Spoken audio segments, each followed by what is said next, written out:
Hey guys, this is Rachelle with Damon, Gettier and Associate Realtors. We're located in Salem, Virginia. I just wanted to take a few moments today to break down the home buying process from offer to close. Here at DGA, we do understand that it can be a very exciting process, but it also is very overwhelming, especially for first-time home buyers. So I just wanted to break down the steps when it comes to purchasing a home and what to expect. All right, so let's get into the video. Once you find that house that you absolutely love, we're gonna put an offer together.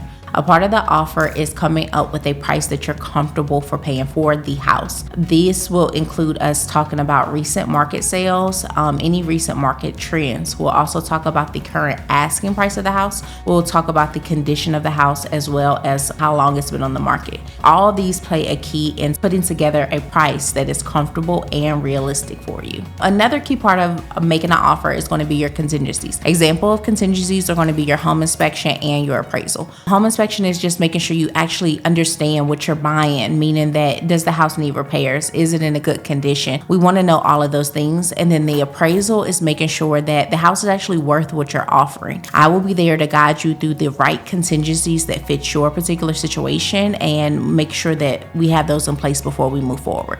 To sum it up, making an offer is a combination of strategy, negotiation, and having the right protections in your place. With an expert realtor by your side, you will feel confident every step of the way. So what's next? I would love to say it's as simple as the sellers agreeing to our offer and we move forward, but that's not always the case. The sellers have the option to agree to our offer, they have the option to reject our offer, or they have the option to counter offer. A lot of times we see counter offers. Counter offers is the sellers coming back to us with things that they want us to change. A lot of times you may think that a big change they would be objecting to is price, but that's not always the case. So they will be reviewing things like our price, contingencies, mortgage lender before they decide whether they want to accept the offer or if they want to counter offer. With the realtor by your side, we will go over the details of their counter. I will give you advice on whether we need to stand firm on certain things or if there's some wiggle room to make the deal work. It has a lot to do with how much you want this house to work out and the things that they're counter offering to.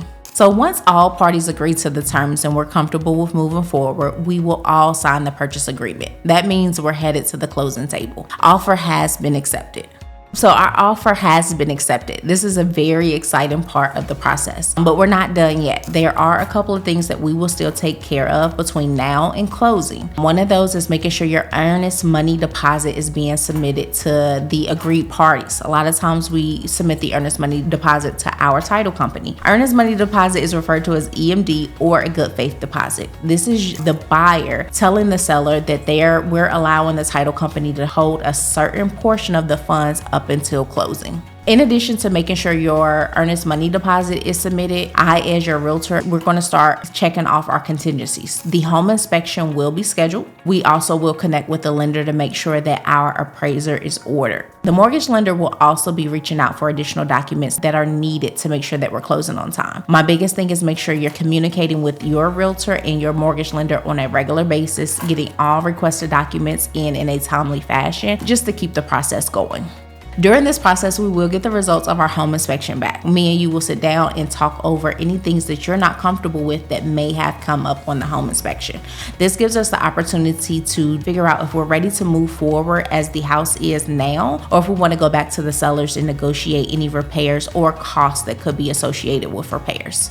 Again, I had previously spoke on your mortgage lender being a big part of this process. During this process, again, they will be asking for documents. Basically, we're aiming to get you clear to close. Clear to close is your mortgage lender letting us know that on closing day, we're all set and ready to go. They will be reaching out asking for updated pay stubs, updated bank statements, things of that nature. Communicate with your mortgage lender on a regular basis to make sure that we have everything we need to move forward. Another thing to keep in mind is to avoid big purchases and avoid having your credit run. We don't want anything to change your status of your loan approval before we actually close on the home. The appraisal is something that's actually ordered by the mortgage lender. Again, the mortgage lender will want to make sure that the house is worth what we're actually offering. If for whatever reason that appraisal comes back and it's not, then we do go back to the sellers to negotiate again. We want to make sure that we're all on the same page when it comes to the price that we settle on before closing. So now that we've made it through the home inspection and the appraisal process, we're probably a couple of days before closing,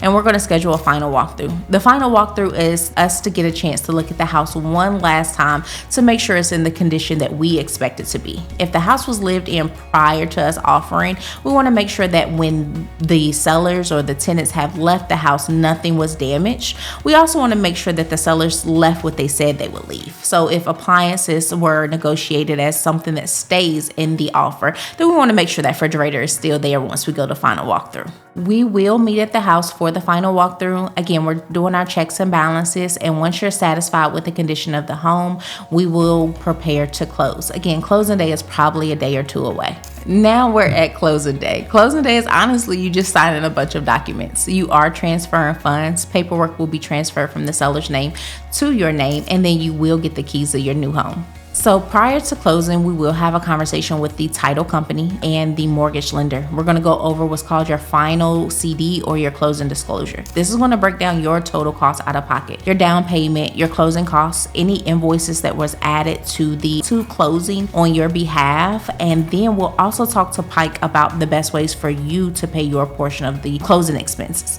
Most buyers typically get either a cashier's check or they do a wire transfer. Wire transfer details will come directly from the title company, and then the title company and your realtor or myself will walk you through the process of getting those funds transferred prior to closing. Prior to closing, we're also going to talk about the utilities. I will give you a documented list of all the utilities that are involved with the home, so you can work on getting things like your electricity, the water transfer, and also getting internet set up. So when you're taking ownership of the home, everything is already transferred in your name. Closing day is a really excited day. I want you to be just excited as me. I know buying a house can be very time consuming. It can be very overwhelming, but once you made it to closing, the house is now yours. Take some time to celebrate and come to closing picture ready, because I am going to be asking. Post closing is generally the easiest step. We try to get all tasks taken care of prior to closing, but just a few things to keep in mind. If you are planning to change the locks as soon as possible, typically that is something buyers are interested in. So go ahead and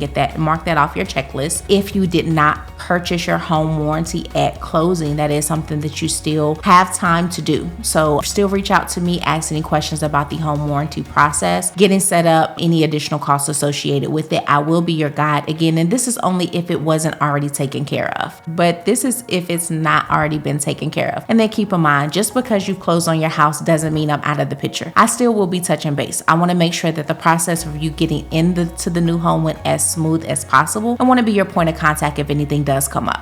So at this point, you have your house, and that brings us to the end of our video. If this video was helpful, definitely give us a thumbs up. If you have any additional tips that you would like to share, comment below. Let's keep this discussion going. Again, my name is Rachelle. I'm a realtor here with Damon, Gettier and Associate Realtors. If you're in the Salem, Roanoke, or surrounding areas, don't hesitate to reach out. You can contact me anytime on my cell phone, 540-299-2875. Call or text me. Don't forget to subscribe to stay updated with our other content. Thank you for watching, and we'll see you next time.